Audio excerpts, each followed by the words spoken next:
DJ Ako, but feel free to call me Oli, and welcome to my first ever YouTube video. And this video is also my first ever Doctor Who review, and I will be reviewing the first ever Doctor Who story ever broadcast, An Unearthly Child, written by Anthony Colburn and starring William Hartnell as the first Doctor. It is 4 parts long and it includes the pilot episode, which is basically an unedited tele-recording of the first part. And there are some major differences, but I'll be addressing those maybe in another video. So, before I start this review, I'd like to thank 3 people. The first person I'd like to thank is Enzo Clark. He's one of my best friends, and he's also my Doctor Who buddy, so I'll be mentioning him in some of future videos. So, this one's for you, buddy. The second person I'd like to thank is fellow YouTuber and fellow Whovian, Mr. TARDIS11. He gave me some very good advice for me creating this channel, and hope he liked this video and this review. And the third person I'd like to thank is another Doctor Who YouTuber. She goes by the name of the Medusa Cascade. She also gave me some good advice for me to do the reaction videos, something I hope to do when I get the resources available for those. So, fingers crossed I do. So, thank you. Okay, so the plot of An Unearthly Child is as follows.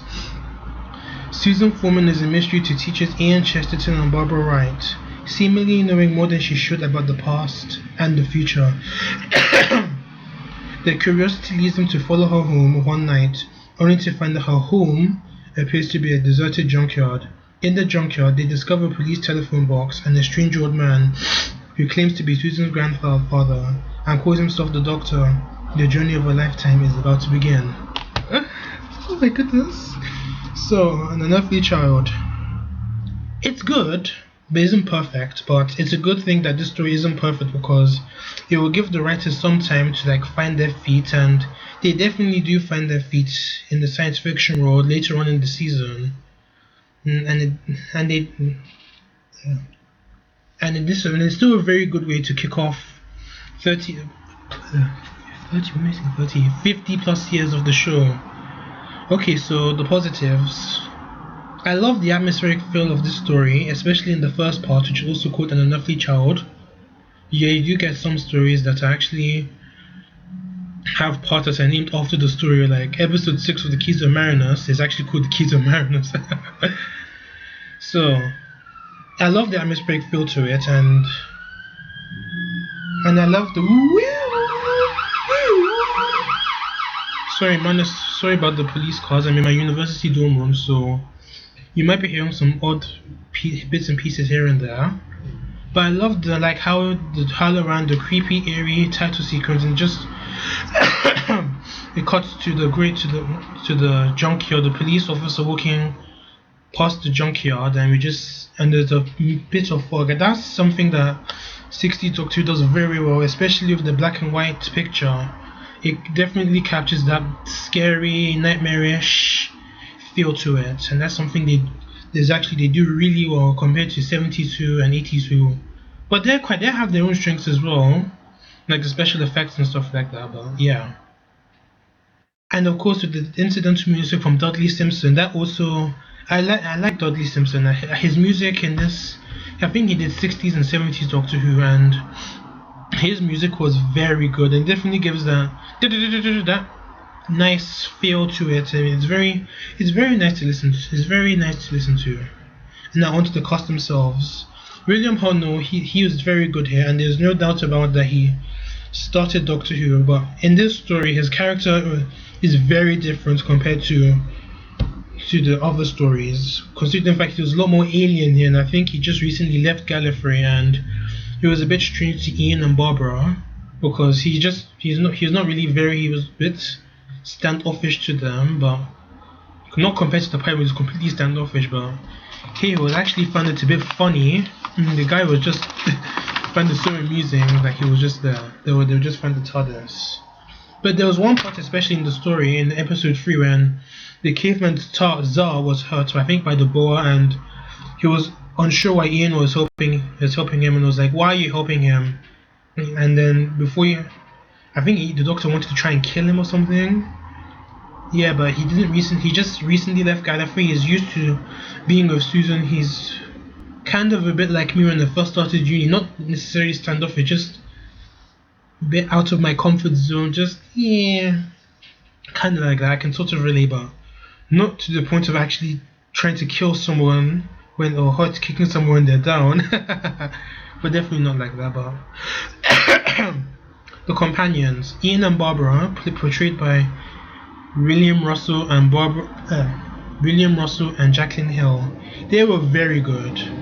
They did a really good job, and I liked the conflict between them and the Doctor, and especially when they first entered the junkyard and they heard Susan in the TARDIS, and they were like, and then they saw the Doctor like, we're going to prove Susan is in there, and we're going to bring a police officer. You have to explain yourself, and what if I'm gone? So how are you going to explain yourself to the police officer? I actually like that part.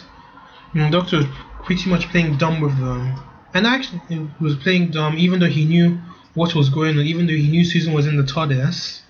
But yeah, and now Susan herself, played by Caroline Ford, she did a very good job. Also, she wasn't so bad in this story. She definitely did get that role of the eccentric alien girl. I mean, there was a part in episode 1 where she was like dancing into the music on her device, and she was like.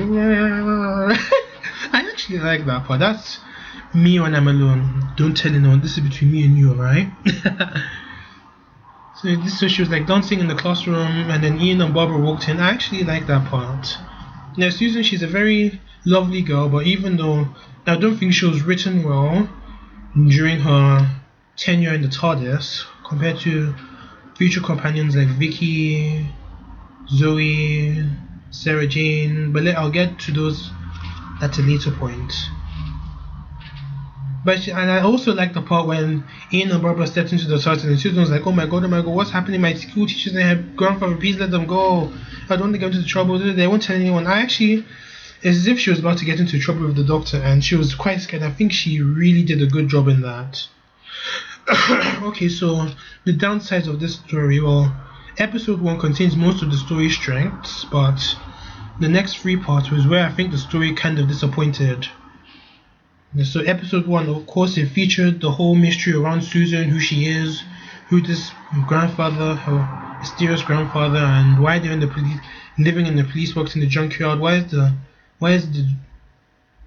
like a spaceship bigger on the inside than the outside? But I like there was a whole mystery to it, but it was quick. It was dropped very quickly, especially in parts, especially in after episode 2 when they're introducing the cavemen. Yeah, they pretty much focused on the cavemen plot and with them trying to make fire. I think they pretty much spent a good portion of that story trying to like the whole issue of the fire and stuff like that. And that sort of did really annoy me, because even though I actually did watch this story before in December 2012, I only just watched it again last week as I'm making this video, and I was quite surprised how I was just pretty much focusing on the cavemen and the whole making of the fire bit. And it didn't really focus on Susan a whole lot. I think she was just there with the Doctor and Barbara and Ian. And of course, it did also drag, and there were some parts I pretty much had to rewind the DVD to see what was going on because my mind had wandered elsewhere. That sort of does happen a lot. So it's not really affecting this review, don't worry. So I do need to like pay attention a bit more, but if the story isn't that engaging, yeah, that's when my mind tends to wander. But the supporting characters, they weren't that strong. Apart from Tar and Zar, they were quite good, but I think it was just Tar, Zar, and the old woman and the other cave woman. But I recognized her because she was in the Time Meddler. But that's something that doesn't. But the Time Meddler is not into the season 2 finale, and that's where I recognized her from. But I also have another problem with how Barbara was written. I mean, we know Barbara is this confident woman. How she's always quick enough to like speak her mind, but in this story she was a bit of a damsel in distress, even though she wasn't really captured, but she was just busy crying. And I remember there was one part when she was running and then she tripped and then she saw the boy's head. She was like, screaming and for some reason decided to burst into tears. But I know it's a given. Like this is her first adventure in the TARDIS, so it's still pretty alien to her. So, but she does get some good character development as the season goes by, and that's something I really liked about her. But she's one of my favorite companions. I know she's Enzo's favorite companion. I know he liked this mention, but okay. So all those aside from the negatives, there were some parts from episodes 2 and 4 that I actually liked, but especially in episode 3, the cliffhanger was actually really good. I actually enjoyed that. I mean, just running to the toilet, hoping they'll get to it, and all these sudden, like a horde of cavemen just stop when they're puffing. I was like, ooh my god, I can't wait to see what's gonna happen next. Ooh, and then they're captured again. But then there's also another part I liked I think it was in the last part when the doctor outed, let's see his name.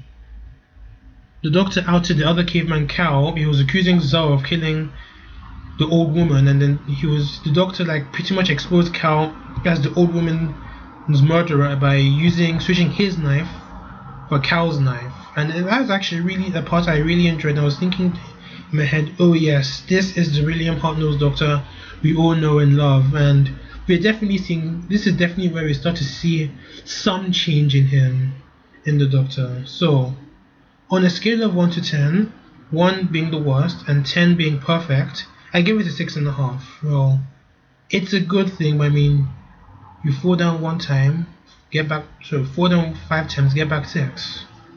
I mean, it was definitely a good way to like walk around. I mean, I don't think we'll ever see any sort of these stories ever, so yeah, any cavemanish stories unless there's some sort of sci-fi element to it.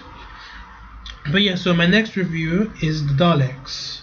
So obviously, given the title, this is the first ever appearance of the Daleks, so stay tuned for that. So if you like this review, feel free to subscribe to my channel and drop a comment in the comment box. Let me know how I did, how I could improve, and please tell me what I can do better. And I like criticism and all that stuff. So, and also, what did you think? What did you guys think about the story?